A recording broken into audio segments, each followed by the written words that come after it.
இன்னாருன்னு சொன்னால் புரியுமா? அது கொஞ்சி கொஞ்சி பேசுறது கண்ணில் தெரியுமா? உலகே அழிஞ்சாலும் உன் உருவம் அழியாதே.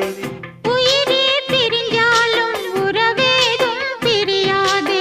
உண்ணாமல் உறங்காமல் உன்னால் தவிக்கும் பொண்ணு மணியின் நெஞ்சுக்குள்ளே இன்னாருன்னு சொன்னால் புரியுமா?